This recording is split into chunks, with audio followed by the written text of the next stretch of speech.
అంతర్జాతీయ యోగా దినోత్సవం కోసం దేశవ్యాప్తంగా భారీ ఏర్పాట్లు జరుగుతున్నాయి. ఈ తరుణంలో జూన్ 21, 2025న జరగనున్న 11వ అంతర్జాతీయ యోగా దినోత్సవం సందర్భంగా భారత ప్రధానమంత్రి నరేంద్ర మోడీ దేశ ప్రజలకు ఒక లేఖను రాశారు.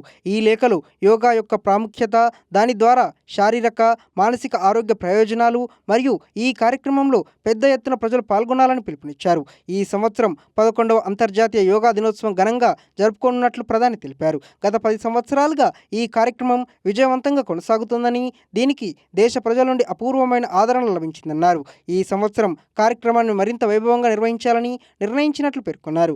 యోగా ఒక శక్తివంతమైన సాధనంగా స్వావలంబన మరియు అభివృద్ధి చెందిన భారతదేశం అనే జాతీయ సంకల్పాన్ని సాధించడంలో సహాయపడుతుందని తెలిపారు.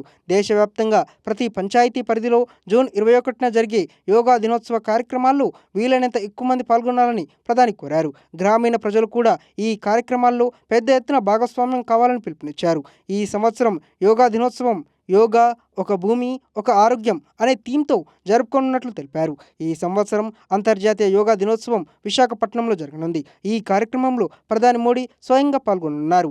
ఆర్కే బీచ్ నుండి భోగాపురం వరకు యోగా కార్యక్రమాలకు ఏర్పాట్లు జరుగుతున్నాయి. కాగా 2014లో ఐక్యరాజ్య సమితి సర్వసభ్య సమావేశంలో మోడీ ప్రతిపాదన మేరకు జూన్ 21ని అంతర్జాతీయ యోగా దినోత్సవంగా ప్రకటించారు. ఇది 175 దేశాల మద్దతుతో ఆమోదించబడింది.